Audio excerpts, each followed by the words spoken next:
Tristan, first game, but still a game against a team that arguably is one of the teams like you who will try and win the Eastern Conference. How important the win? And also, can you talk about the last play of the game and the foul against Giannis and what happened on that? Thank you. This is a great first game matchup for us. I think it's a good gauge to see where we are as a team.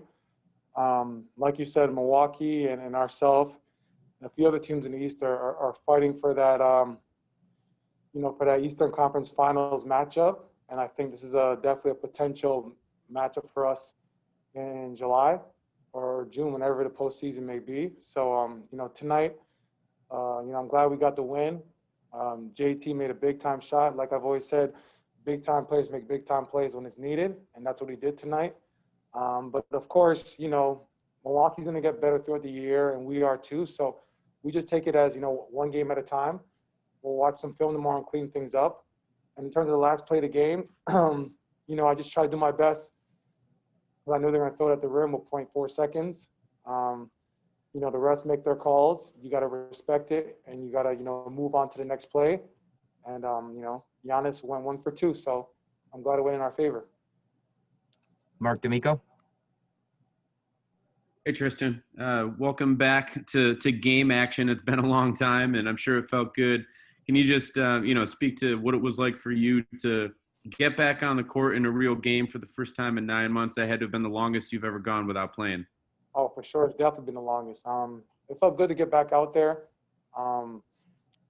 especially, with a team that has high expectations and a team that wants to compete and want to win a lot of ball games. So it felt good to be back out there. Of course, every game goes by, myself and my teammates will get our rhythm. They'll get to know me. I'll get to know them more. So we'll keep building that relationship. Of course, in practice, it's great, but it's nothing like a game. So, of course, with me missing the preseason, I missed some of that chemistry on the court.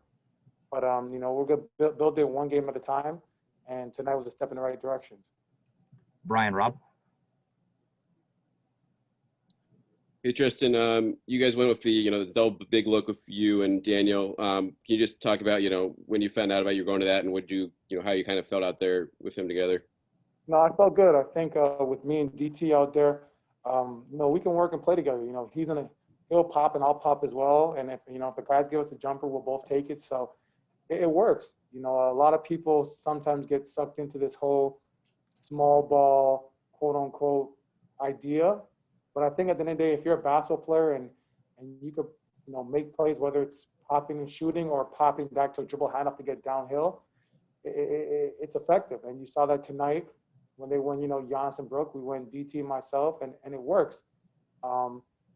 Big mans know how to adapt, and big mans can make big plays. You guys always talk about the small ball, but you saw what happened to Houston Rockets, and they played against the Lakers. So that small ball stuff is good, but when it comes down to the playoffs, you need real bigs to win games.